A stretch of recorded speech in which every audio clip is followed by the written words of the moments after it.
Today is Thursday, March 24th, 2011, and I'm interviewing with Mr. Joe McBride with the Gallery of Art located in Anadarko.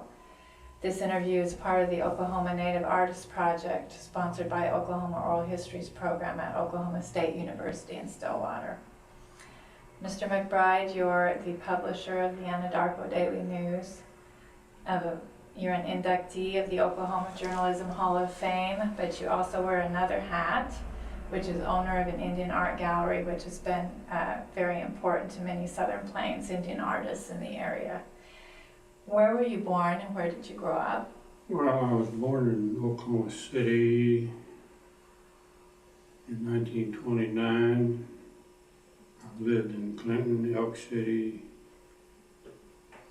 Hobart, Walters, and came to Anadarko in 1937. Wow. And this has been home base ever since, even though I've served overseas in the military and worked in other newspapers here in Oklahoma. My father and his business partner, the late James St. Anne's,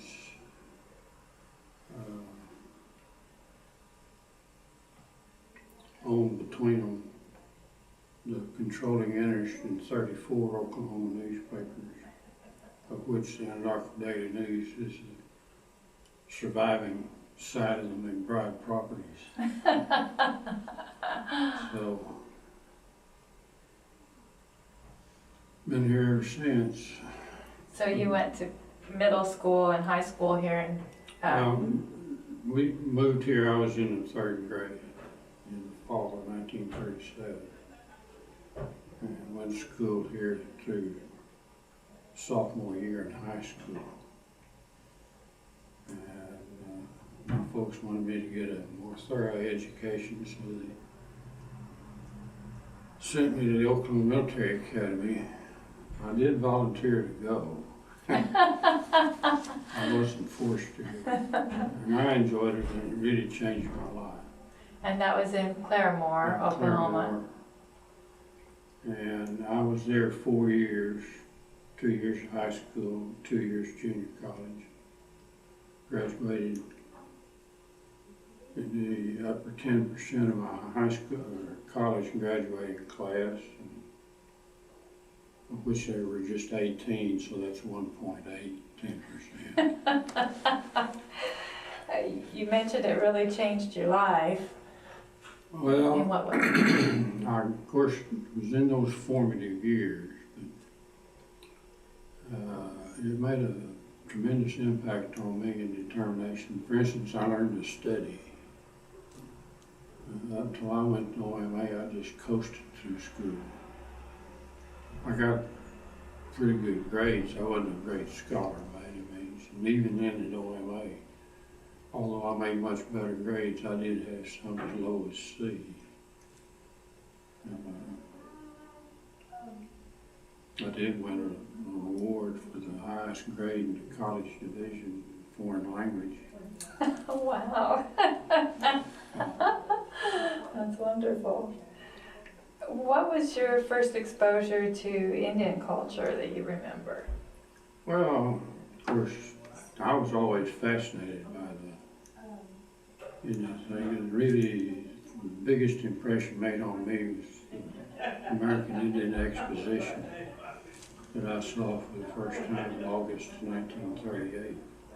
And that was held here in Anadarko. It's been held in Anadarko ever since, and before that, as far as that goes. I think it started in 31. But I just grew up with them. Do you remember when you saw your first painting by an Indian artist? Not specifically, but we were exposed to it at all times. We got into the gallery business by almost by default. We did an inventory for insurance purposes and found out we owned 165 Indian paintings. Oh my goodness. That we'd acquired over the years. So we started buying Indian paintings and artifacts and beadwork and things like that. Opened up the Gallery of Art at Anadarko in 1983 in another location. And we were in 2 locations before we wound up here. We bought this building with the idea we'd move the newspaper into it. I didn't know that there was going to be a fire, burn the newspaper down, move us into it anyway. And we'll talk about that. I'd like to hear a little more about how you began acquiring Indian art and what kinds of things you... Part of it, we ran ads in the newspaper, and I will say this, that at least 95%, maybe more, of these paintings are out of the 50-mile circle. In other words, I see. They're local artists for all practical purposes. Very few from somewhere else, and only that I remember right offhand one non-Indian painting in the whole collection of what last, like I say, my last count was 1,600 paintings. So did you and your wife both, were you both interested in collecting? Was it mainly you? Well, she's interested in it, but not active in it, other than making some suggestions from time to time. So you wouldn't run your purchases, you wouldn't say, I like this one, do you? It was sort of... Well, I learned not to buy everything that came in and not to buy just things that I liked. Not that I'm a great expert on it. Most of that's in here I like. There are some of it that I remember one painting which was half human, half skull. I didn't like it. Believe it or not, it sold, so I don't know.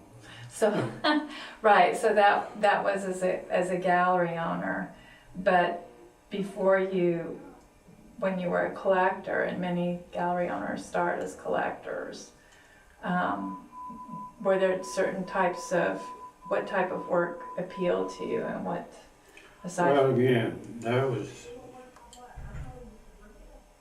we just acquired paintings. Artists would come to us. And you were pretty visible. Yeah, we were fairly high business, profile. right, here in town. And that's how we got that first 165 paintings. Right. And the cost was very competitive to what they cost today, I might add. Because that started way back there in, I came back here in July, August of 1955.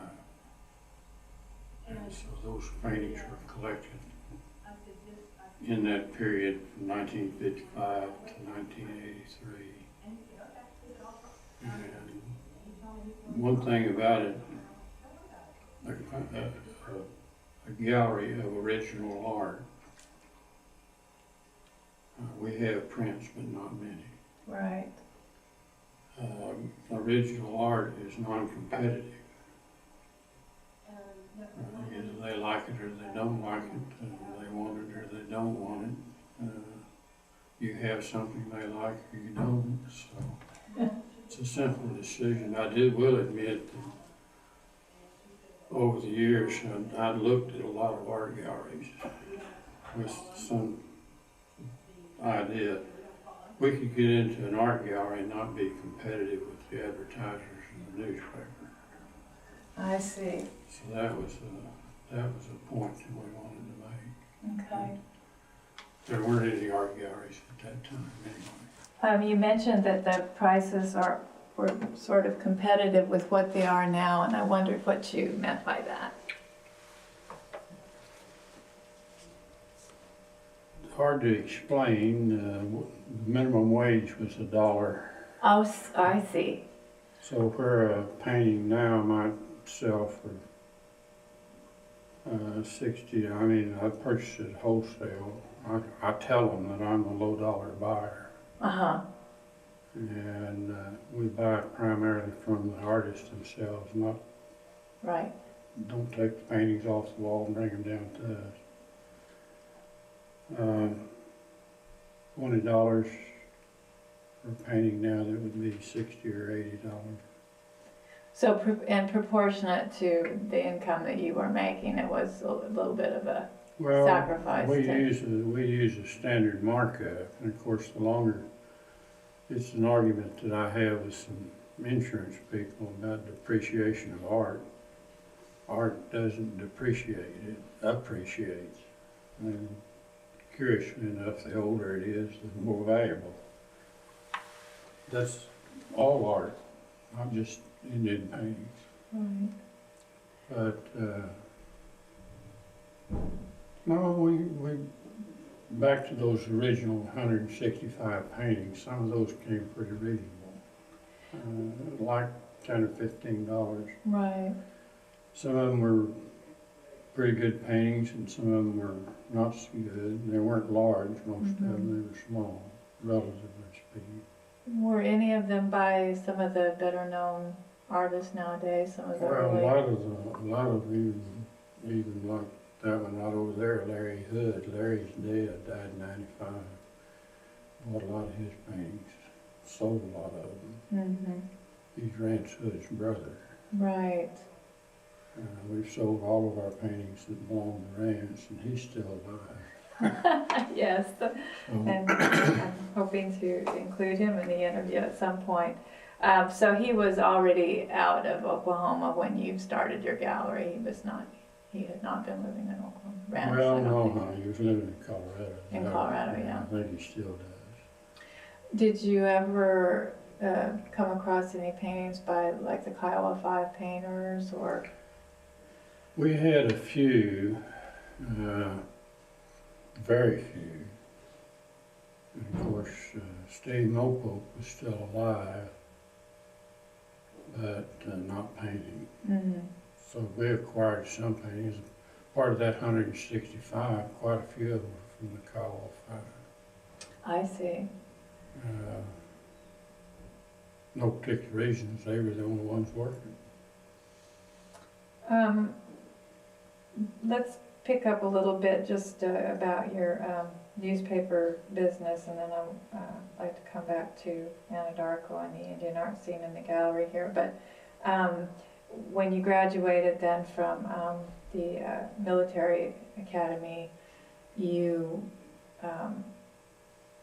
tell me about your you were commissioned. Well, after OMA, I completed my college degree at OU. Okay.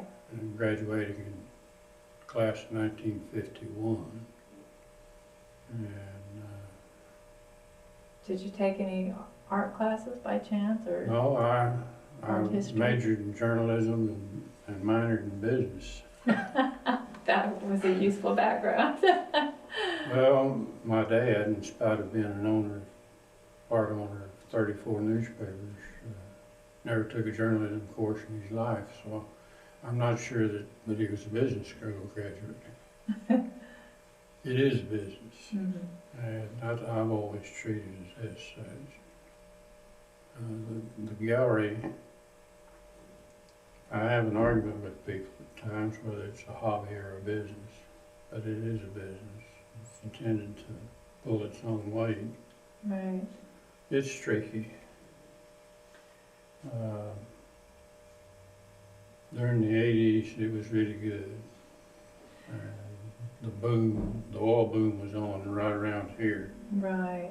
And we did, a lot of Indians sell paintings by size. And that's not necessarily a good judgment of a good Indian painting. It could be, I've seen some that are palm size that are very valuable, Right. as far as I'm concerned. Right. And some large paintings that aren't worth the canvas they're painted on. So actually, even though you started in the 80s, which was when the Indian art market was booming, there weren't any other Indian galleries per se in town? What were the places that sold Indian art here in town? Well, I think the Susan Peters Gallery was here, but Oh, it wasn't exclusively Indian paintings. It had all kinds of things. I may be wrong about that. Probably don't know when they were established. Was it, and I don't know the But background of that. they were into things more than just artwork. Okay. Was Southern Plains Indian Museum Southern selling Plains. paintings? Yes, they were. In fact, they were the principal place, and they just didn't buy much. Right, right. They didn't have the display space. They encouraged it.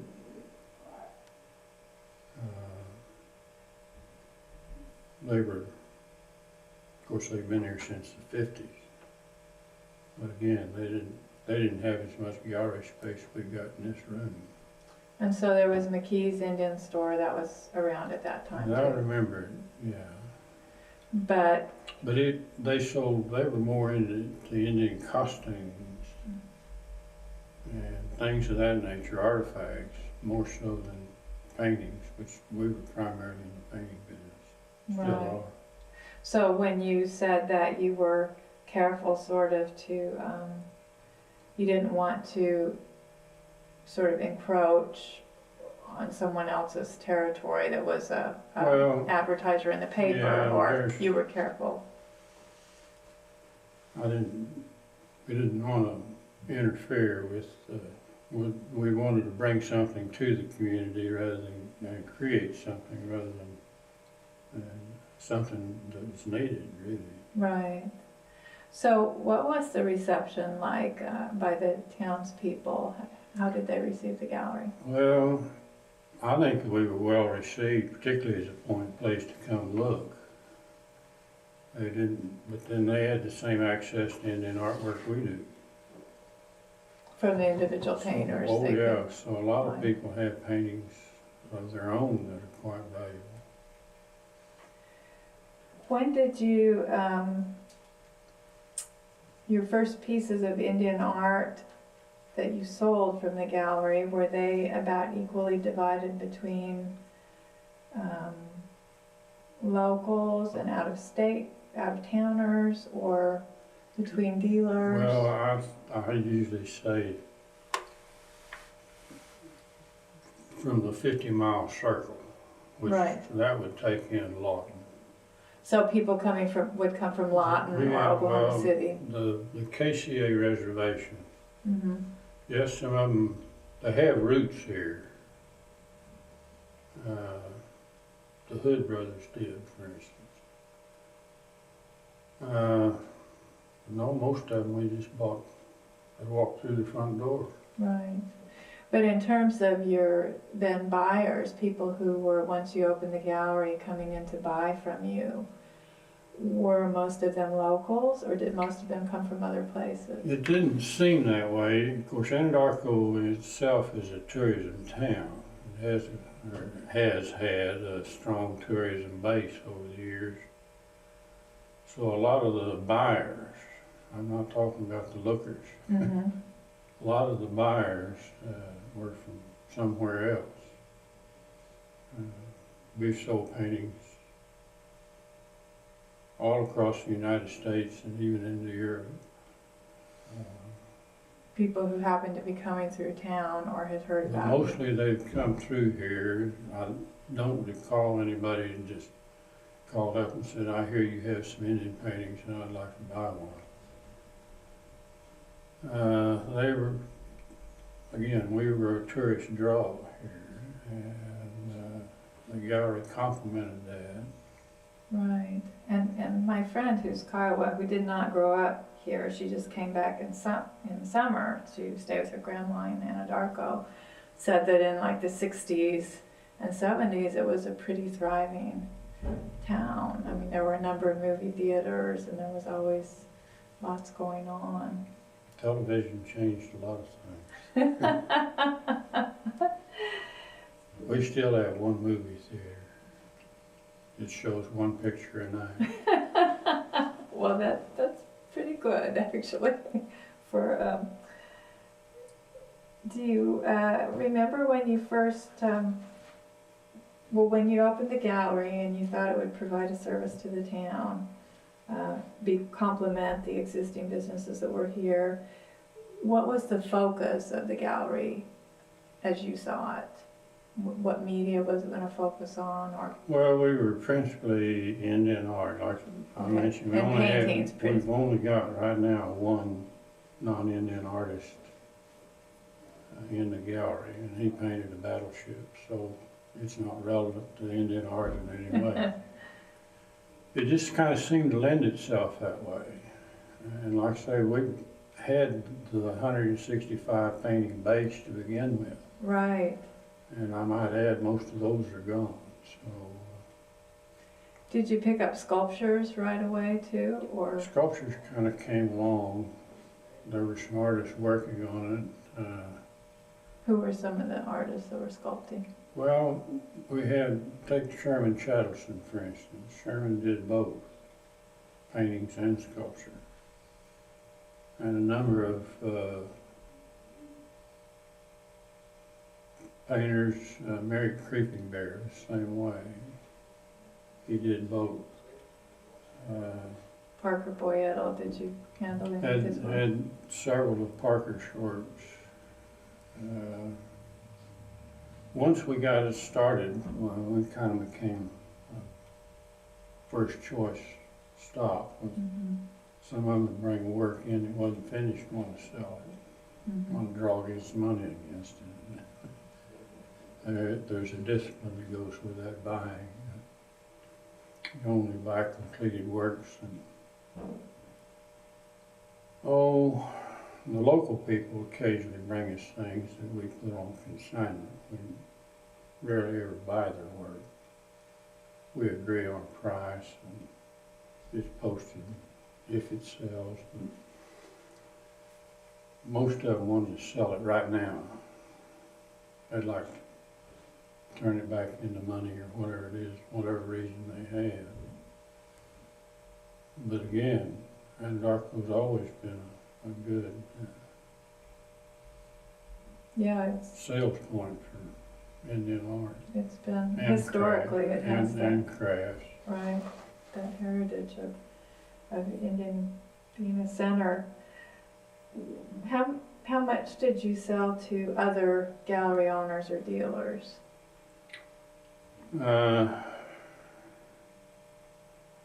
They got the maximum discount, which is close to a wholesale price. And it went primarily to startup galleries. We've got some people, I have at least one buyer who has bought thousands of dollars worth of art. He's accumulated. He probably has more artwork than we have. And yet he's not, that's not his field. He's an engineer. But he's always liked Indian art, so we see him frequently. So with the dealers, you're not really making very much money when you're selling to another dealer, but you're helping them sort of open another venue, is that? Even with our markup, we're not overpriced. We price so that we can discount. But at the same time, we are competitive in the general marketplace, Right. very competitive. Part of it is because we're close to the source. And again, we don't extend out. We experimented with a few shows and things. And it's difficult because you just can't display the whole thing. Very little results. I see, so you did have I think it's attracted people to come to Anadarko which was the point of the whole thing to begin with. So in the early 80s, you had a couple of group shows? Well, I don't recall right offhand. We'd go to things that were like Oklahoma City. We'd go to a show, things put on by the tourism department, things put on by the Oklahoma Arts Council. Did you go to Imogene Muggs? Not that I Indian recall. shows at all? Individual art shows, Mhm. we didn't go to those. They were generally, and we weren't really finding people that were interested in Indian art. Or that's the way it seemed. We haven't done that in years. Now you dealt with Doris Littrell, Yeah. Doris and Bob McCabe. Do you remember when you first met? Did you meet the two of them together? Well, Doris is down the road at Apache, Right. southwest of here, so we got acquainted with her early on. And, When she was in her early Yeah. 20s or teens? no, she'd been pretty well established in Oklahoma City when we started I see. doing business with her. We took her framing, we traded out, she bought a lot of stuff from us, too.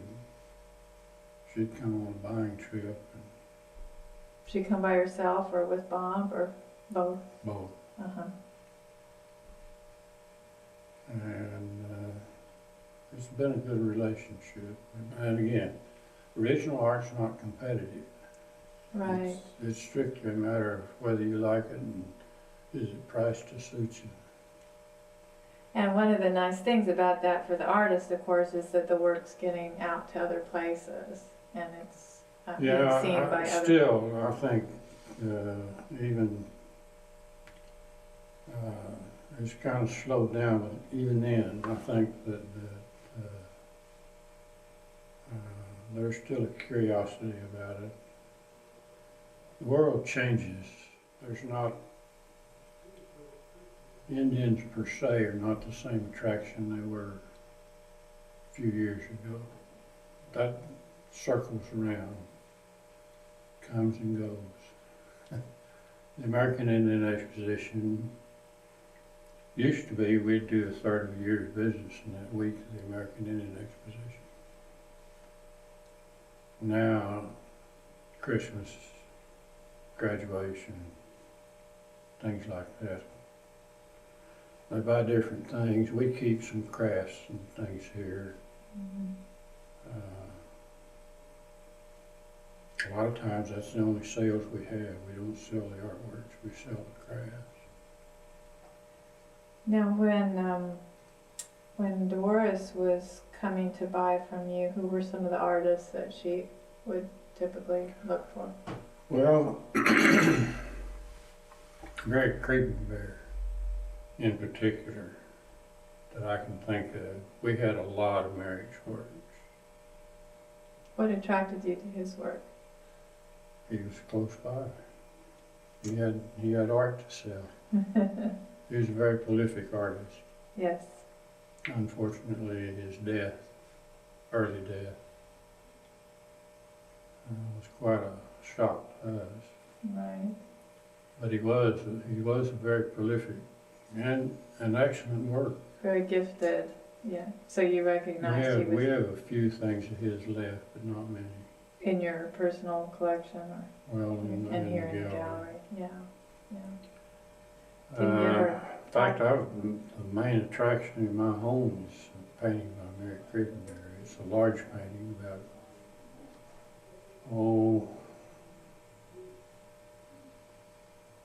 maybe 8 by 10 feet. Wow. Oh, I bet it's beautiful. Put a price on it of $12,000. Yeah. Of course, it can't be replaced. There won't be any more of those. Did he used to explain the images when he came in with something to sell? Well, he did. We tried to put a name on every painting. Sometimes we asked the artist to name it. it's hard to not get into a pattern of, here's another one, you know. And Mary, did he title his paintings beforehand or not necessarily? A lot of them. Yeah. And sign them. And he was a very popular artist too. But again, he worked at it. Right.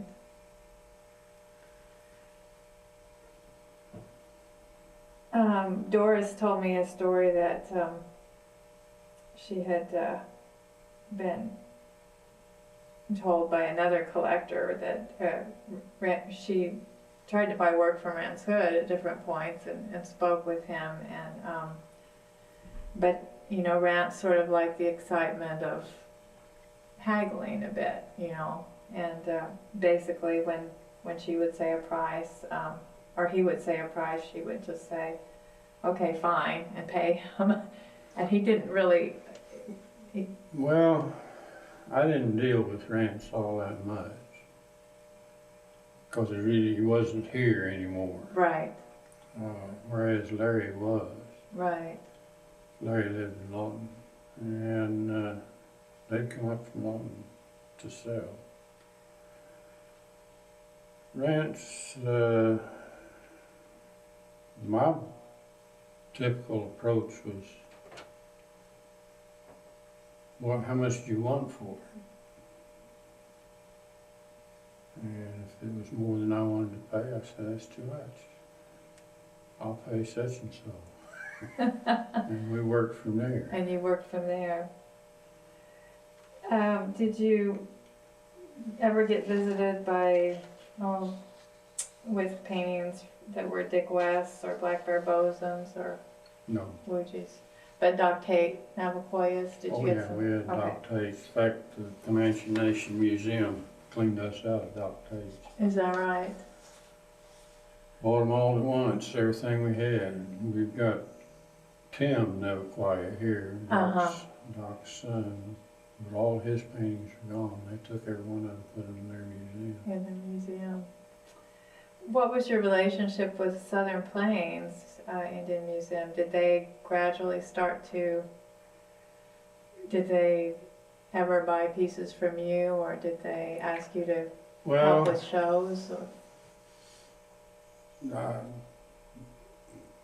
don't know how I'd describe that. We got along real well. They didn't sell to us, and we didn't sell to them. Did they ever borrow pieces for a retrospective, or? Not that I remember. They had their own special group that went to them first, and us second, which didn't keep us from buying or not buying. Right. No problem. It was either for sale or it wasn't. Right. And however, their one big display room, which they have several artists. We have some of the same works by the same artists. They have a fine collection, I might add. I don't really know whether they're for sale or not. I've seen them, but I haven't seen them priced. So they apparently bought them to display them. They might for the permanent collection there. Sometimes people in the media have, you know, some power in terms of expressing their opinions, and I'm wondering if you ever took like an editorial stance on Indian issues that maybe other non-Indian residents of the town might have disagreed with, or did that? Well, we've been kind of low-key on that. We are fully aware of the fact that this is, well, for instance, in the school system, I think the enrollment's 62% American Indian. It's here. There's no point in fussing about it. Editorially, we try to be positive. Hello. We get negatively occasionally. You mentioned that Anadarko Indian Fair was a time when, in the early days, in the 80s, you did about a third of your business during that time of year. Can you kind of describe the atmosphere in the town and here at the gallery? Did you? Well, yeah, of course, that kind of comes and goes. Just the level of national interest in American Indians is a factor in the whole thing. The oil boom was on in Oklahoma in the 80s. Started in the late 70s and lasted until the early 90s. Made a difference. These people right here, you know, in this part of Oklahoma, what now they call it the deep Anadarko Basin, stretches from here to Elk City, north, and Custer County, and up and around and down. Anadarko is the deepest point, so that's the reason for the name. Not that that's relevant to this conversation.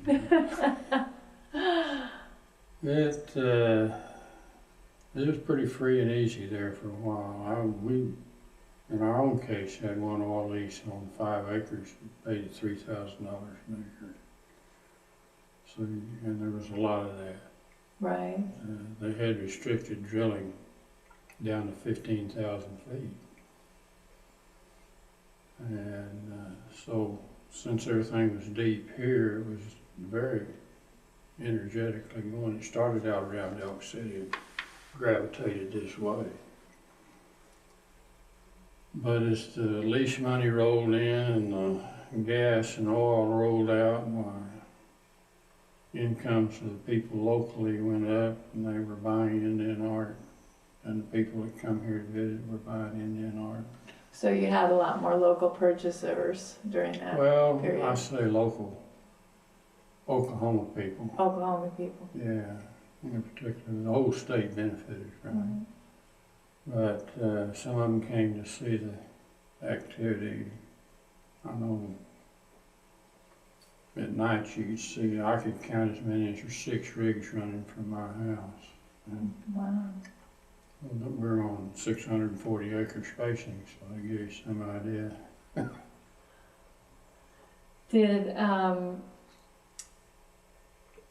Did you notice when the oil fell, and that was the mid-80s, when the prices really, the crunch kind of came on, and a lot of Indian art galleries in Tulsa and Oklahoma City, you know, really felt that. So I imagine it was the same for you. Well, it just kind of tapered off. It wasn't abrupt. It just didn't crash. But it just kind of went away. We still have some activity there, but not like it was then. I mean, it was crazy. There's just no two ways about it. People come in and look at a piece of work and stand there and hold it. We finally had to put up these signs: "Do not remove paintings." Ask for assistance and that sort of thing. Wow! So they just would pick things up off the wall. Well, it was really pretty good. Probably have Navajo earrings and Hopi silver work there, in addition to the local arts and crafts things. And of course, we were buying it too. Right. Did you go out to the fair to buy occasionally then? For no, crafts? they came in here. In other words, the buyers and the sellers, this was a meeting place for them. Right. So I tried to stand between them all the time. I did the buying and I did the selling too. But it escalated prices somewhat in terms of we maintain the same markup. We don't just go through periodically and raise prices. Right. When artists bring their work in, or in the past have been bringing their work in, Did you, like, if there was a lot of cultural content, did you sort of take notes on that, or mental notes, or how Well, much a part of the business was that? no, as I said earlier, there was at least one painting that I could think of, which I didn't like it, Right. but I bought it anyway. I didn't pay a real good price for it, and didn't get a good price for it when I sold it. But it did sell, and I was always been surprised by that. So I finally decided that I didn't want to be putting my taste on the walls necessarily. Whatever came this way, if it was attractive, that's the main thing. Yeah, and so you didn't really need to know. A lot of the works that we have now are imaginative as opposed to being realistic. Or historical, trying to Yeah, in other record. words, all the 5 Kiowa artists are all gone, and they lived it. Today's artists, they're more contemporaries of mine than they are the 5 Kiowa 5. So they paint what they see. Sometimes some of their work's pretty weird. We try to stay away from weird, unless it's just a price where you can't refuse, you know, just too good to be true, and there's not much of that. We have a pretty good variety of work. You do. Some of it's modern, some of it's contemporary, some of it's ancient.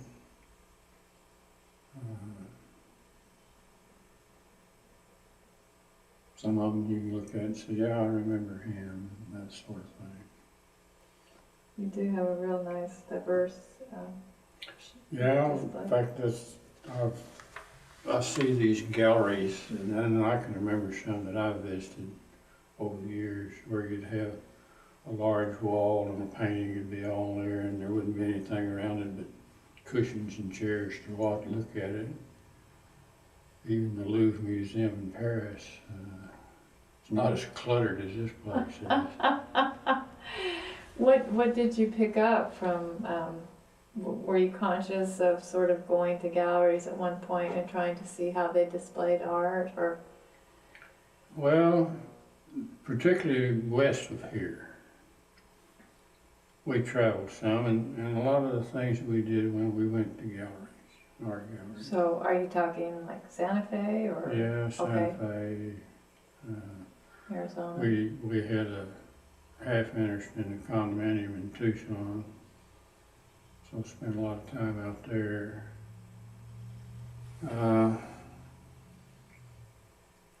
But we went out of our way to look at them. We took one 13-state trip one time. One of the big things we looked at was art gallery. Wow. Now, what year was this? Oh, I was afraid you were going to ask that.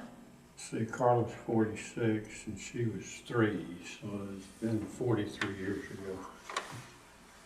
What ideas did you come back with?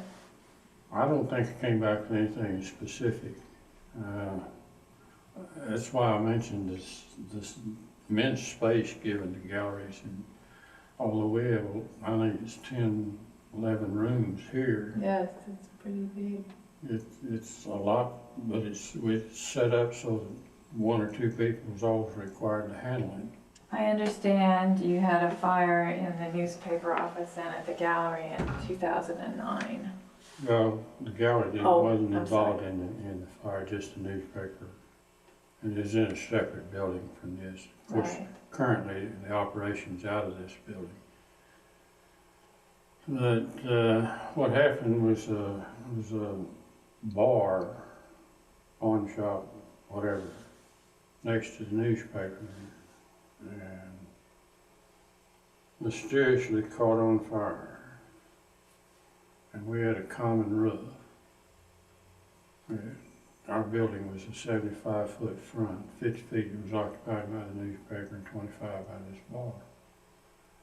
And the fire went over the wall and just burned us to the ground. And you had a lot of artwork in there. Yeah, I had a lot of art, nice work too, most of it. I mean, it was large pieces. We had a good room to display it in. Were they kind of the premium pieces that you? Well, mostly. Mm-hmm.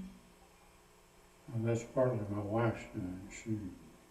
She liked everything we had except one painting, which was about a 16 by 20 that I liked, of Indian chief, and it burned up in the fire too. As did we had well-known artists, quality people, good works that were in there. That just I don't know how many were there. Oh, we had one wall that had about 5 or 6 on it, and maybe 15 pieces. That's tough. Talk to me a little bit about this building that the gallery is housed in, what it was originally, and how you had turned it into a gallery. When we came down to Anadarko in '37, this was a Safeway building, a Safeway store. And what's now a parking lot to the north of the building is there was a drive-in on the corner. And when Safeway built its own building and moved out of it, why the building owners, the Browns, converted the property for the Anadarko Indian Agency, which handled the affairs of 7 tribes.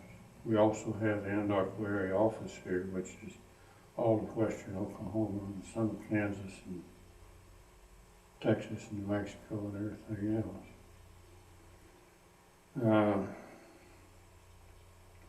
I bought the building with the idea, first of all, I wanted the 32 off-street parking spaces that came with the parking lot. And bought the building for what seemed like an awful lot of money at the time, with the idea of locating a newspaper in it. Just never did do it. The boom played down. Mm-hmm. So what else could we do? Well, we had this art gallery, which it wasn't in this building at that time, it was in another property. One of the things we could do is open up and expand our art gallery. So that's what we did. And we kind of went on a buying spree. To fill in the walls a little more. And there was quite an interest at that time. Everything worked out well. Unfortunately, deep drilling got to be terribly expensive. And the 640 acre spacing kind of limits how many, that's a square mile. Mm-hmm. So you only have 1 to the square mile instead of 4 or 6 or 8. And it may come back, you never can tell. Just That's depends right. on whether we all decide to run the cars on natural gas or whether we... What's a particularly memorable transaction for you that happened with like another, let's say, art dealer?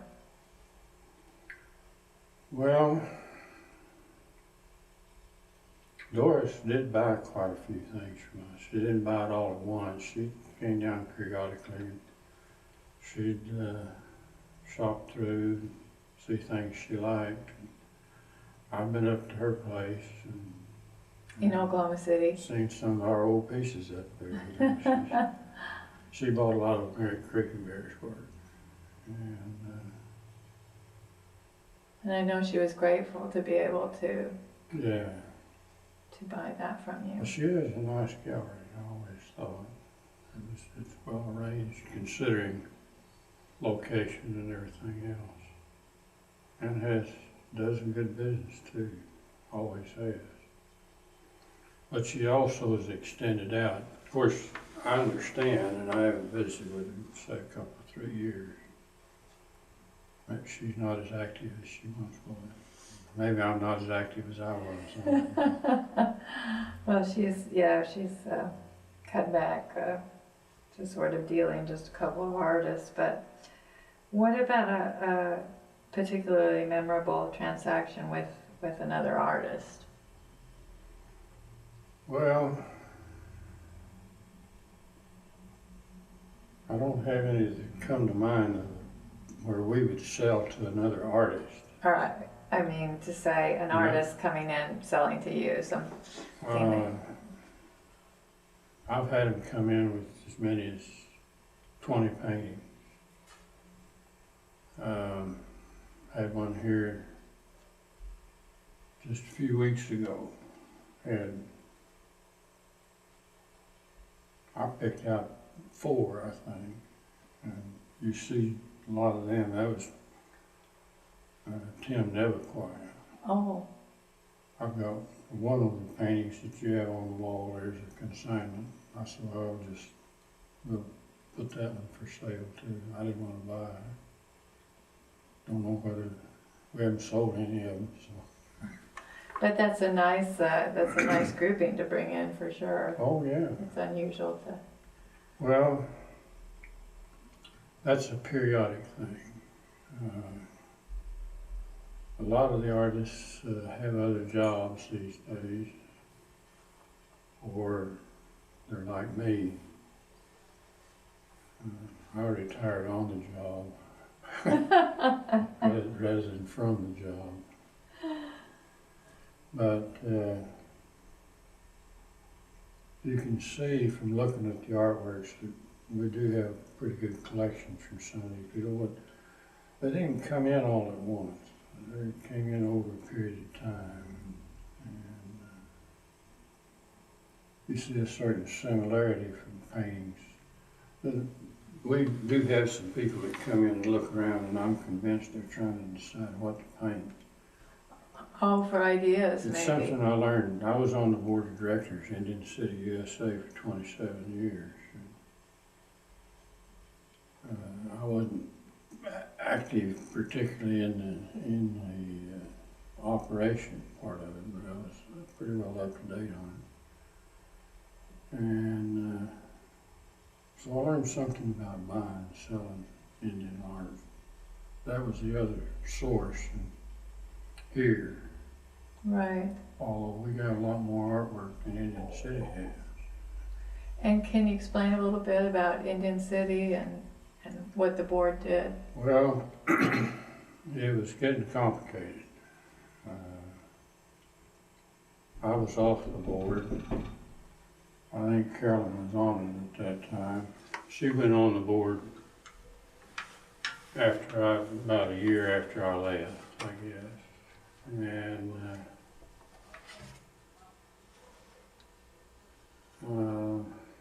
lost my train of thought.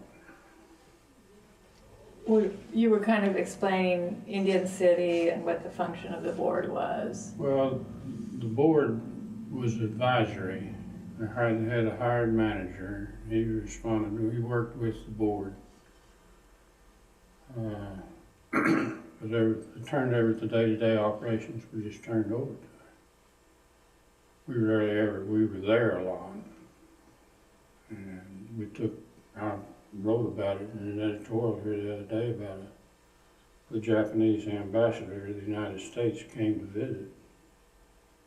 He was at Indian City. And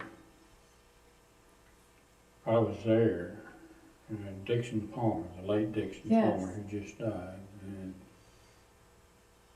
he took the ambassador on a tour of Indian City, and when it was over with, first the ambassador asked his assistant to come over and inquire if tipping was permissible. We said, sure. So he gave Dixon a pretty good sized bill, at least for that time. I don't remember what it was, a 20, I think it could have been a 50, I don't know. And anyway, Dixon smiled and kind of nodded his head and waved at him and says, "Oh." which in Kiowa means thank you. And two Japanese put their head together, and the assistant came over to Carl West and said, he inquired, what did aho mean? And Carl told him, and he said, it means, it's Kiowa for thank you. He said, oh, how much are they? Aho in Japanese means you fool. Oh, one of those language I'd things. say that was my favorite memory of a good friend in Indian City. Yes. I enjoyed it. I left because they decided to pull in their horns and not expand. It was a waste of my time.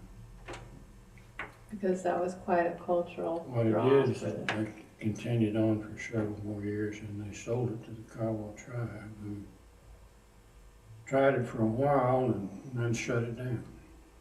And we had somebody come by the office the other day inquiring about what they might do with Indian City. Well, should have left it open. from the tribe. Yeah. Yeah.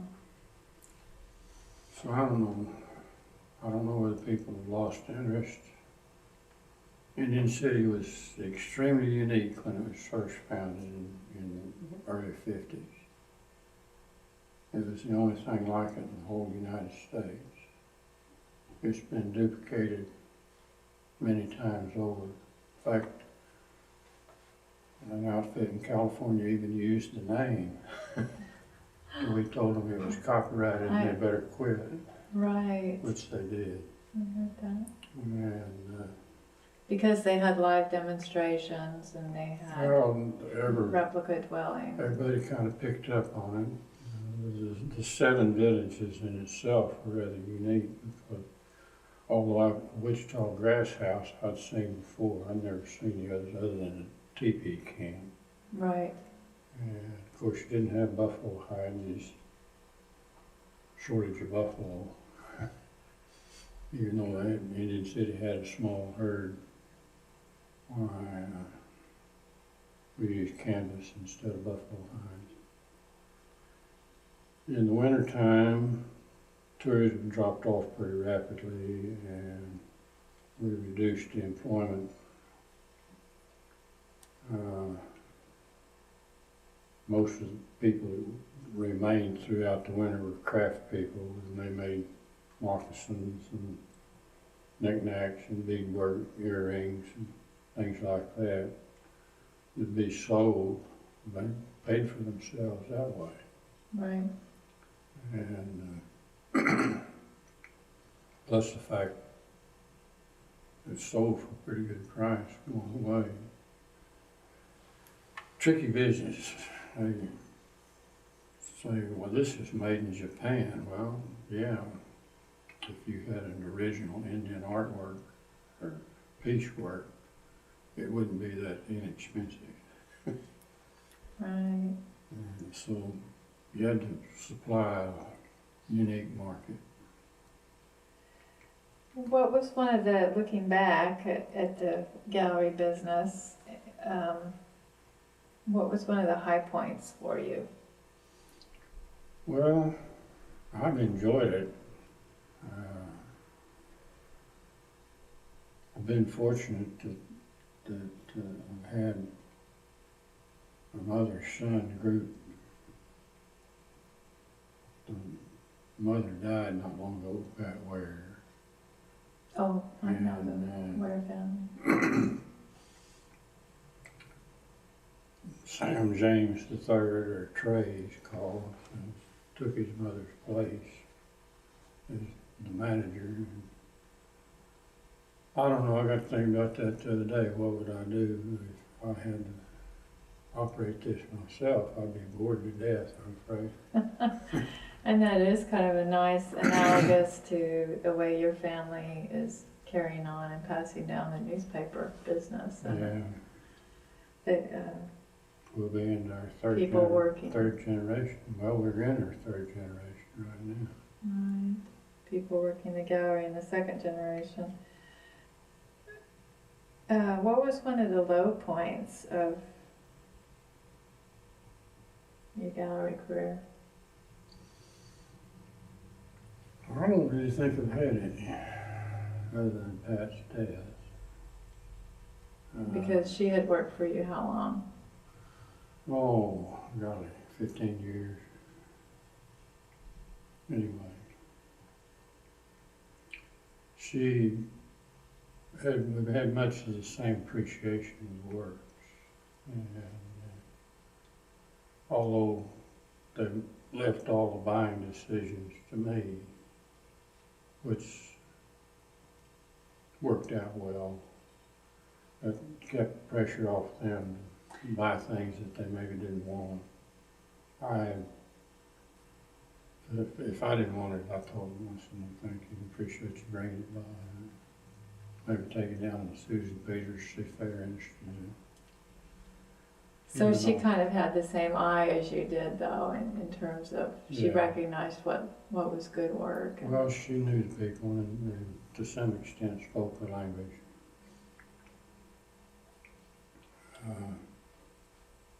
Good hand, miss her. I bet. What do you think it would take for Anadarko to again become a center of Indian art activity? Well, first of all, would be a resurgence in interest in Indian art, clothing, all that sort of thing. That would help quite a little bit, and that may be a generational thing.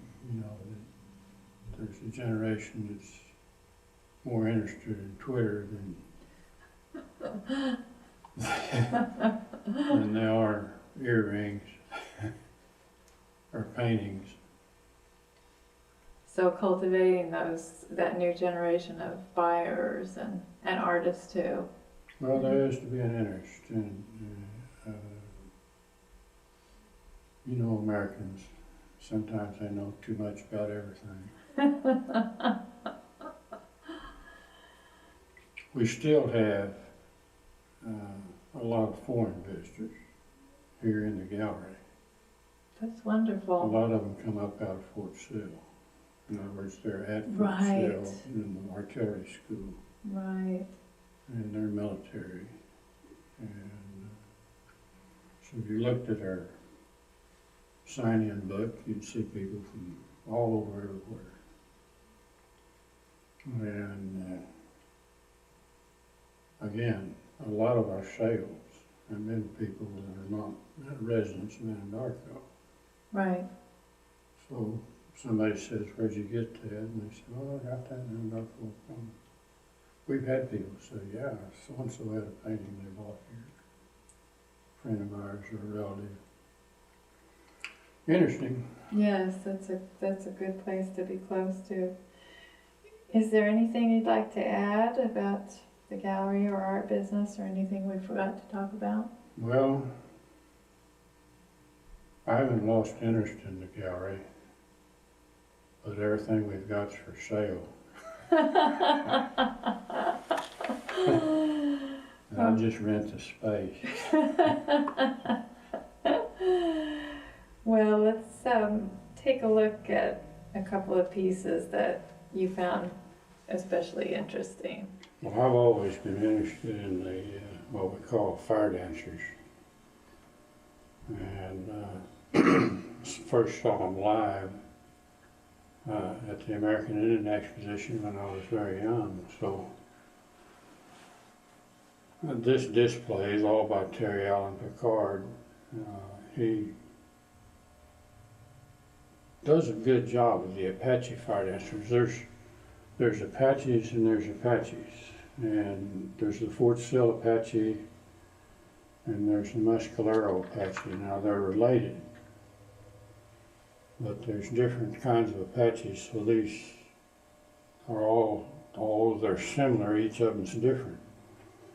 That's one thing about Indian artists.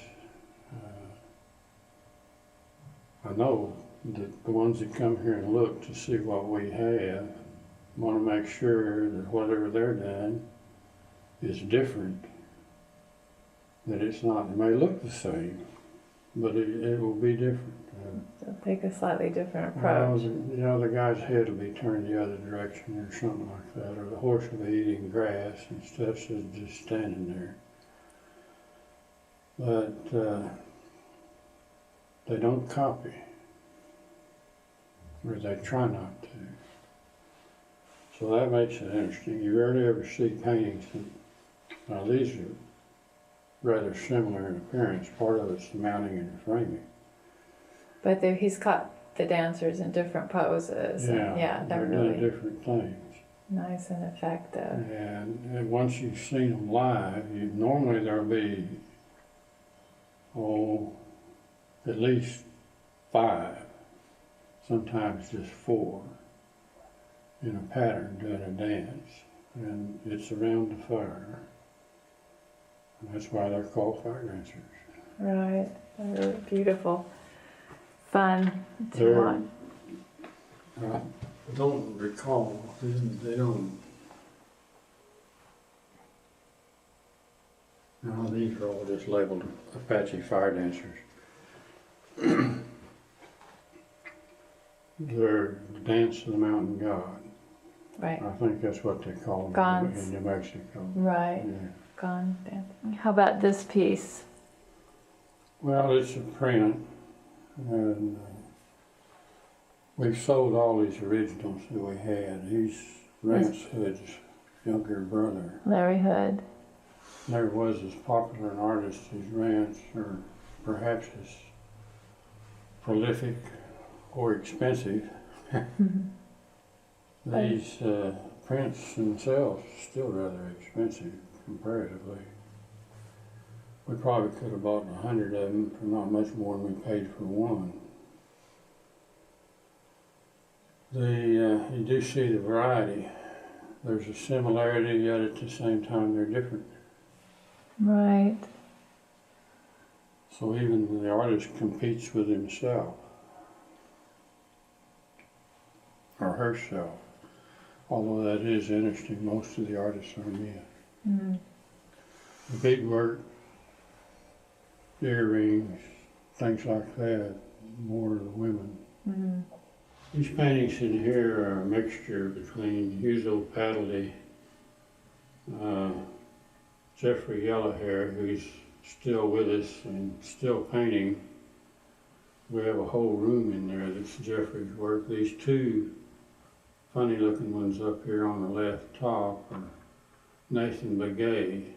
He's from out west. Right. No, yeah. The big A name. Yeah, Navajo probably. You dealt with Jeffrey a long time? Yeah, we bought a lot of his work and sold a lot of his work.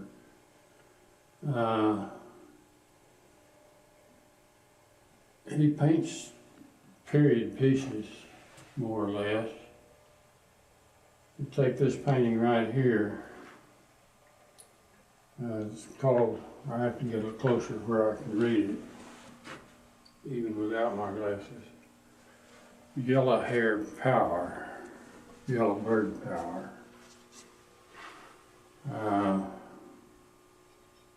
Just trying to make a painting about some of the Indian thoughts and beliefs and practices that are rather mysterious to non-Indians.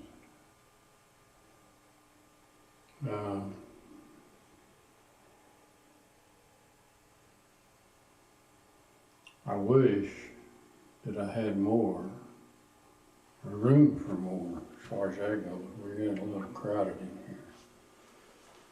here. He's one of the painters that you Yeah. particularly like. Huzo Paddley, he's the one that did the mural on the north wall. Right, I'm glad you mentioned Work, that. if you look at it, you recognize the similarity between what's on the wall and these paintings. And what's in there. And you had him do that mural when? 10 years ago. Uh-huh. This is Huzo Paddley. Mm-hmm. Okay. All right. He's kind of tends toward pastel colors, Mm-hmm. what I call pastel colors. They're not. Mm-hmm. They're not the Indian works of, say, Jeffrey Yellowhair, which are more true to life. Use those works, which are attractive and marketable. Right. That's kind of modernistic. Yes. Yes. Maybe a little too far out. But you. There'll come a day, though, that's be considered conventional. Right, and you, as you mentioned before, you know that someone will come in who will like it. Yeah, I can't judge whether